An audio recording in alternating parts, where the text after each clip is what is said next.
ಶ್ರೀ ಪರಮಾತ್ಮನೇ ನಮಃ.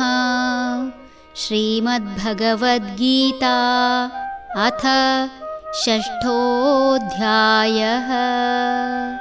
ಧ್ಯಾನಯೋಗಃ. ಸಮಂ ಕಾಯಶಿರೋ ಗ್ರೀವಂ ಧಾರಯನ್ನಚಲಂ ಸ್ಥಿರಃ ಸಂಪ್ರೇಕ್ಷ್ಯ ನಾಸಿಕಾಗ್ರಂ ಸ್ವಂ ದಿಶಶ್ಚಾನವಲೋಕಯನ್. ಶರೀರ, ತಲೆ, ಕತ್ತು ಈ ಮೂರನ್ನೂ ನೆಟ್ಟಗೆ ಅಲುಗಾಡದಂತೆ ನಿಲ್ಲಿಸಿಕೊಂಡು ಅತ್ತ ಇತ್ತ ದೃಷ್ಟಿ ಹಾಯಿಸದೆ ತನ್ನ ಮೂಗಿನ ತುದಿಯನ್ನು ನೋಡುತ್ತಿರಬೇಕು.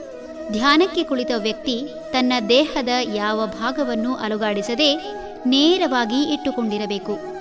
ದೇಹದ ಭಾಗವನ್ನು ಅಲುಗಾಡಿಸುತ್ತಿದ್ದರೆ ಅಥವಾ ನೇರವಾಗಿ ಇಟ್ಟುಕೊಳ್ಳದಿದ್ದರೆ ದೇಹದ ಒಳಗೂ ಹಾಗೂ ಹೊರಗೂ ಇರುವ ಶಕ್ತಿಯು ಸರಿಯಾಗಿ ಚಲನೆಯಾಗದ ಕಾರಣ ನರಗಳಲ್ಲಿ ಸ್ಪಂದನ ಉಂಟಾಗದು. ಮನುಷ್ಯನ ಮನಸ್ಸಿನಲ್ಲಿ ಬರುವ ಆಲೋಚನೆಗಳು ದೇಹದಲ್ಲಿರುವ ನರಗಳ ಸ್ಪಂದನದಿಂದ ಬರುವುದು.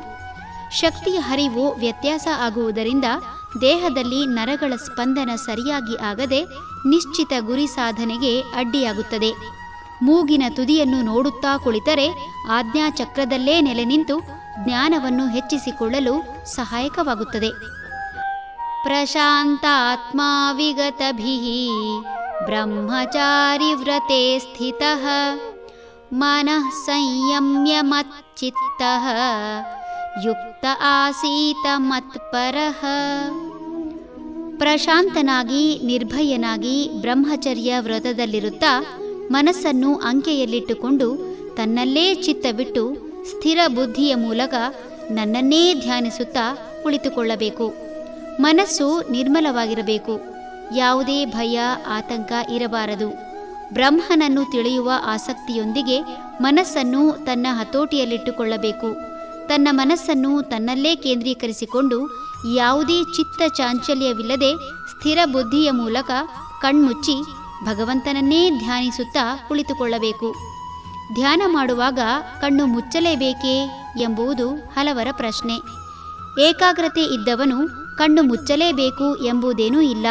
ಆದರೆ ಸಹಜವಾಗಿ ಕಣ್ಣು ತೆರೆದಾಗ ಬಾಹ್ಯ ಜಗತ್ತಿನ ಪ್ರಭಾವ ಹೆಚ್ಚು ಬೀಳುವುದರಿಂದ ಸೂಕ್ಷ್ಮ ಸ್ಥಿತಿಗೆ ಹೋಗಲು ಕಷ್ಟಕರವಾಗಬಹುದು.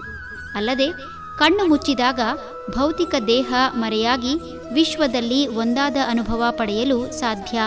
ಹರಿ ಓಂ.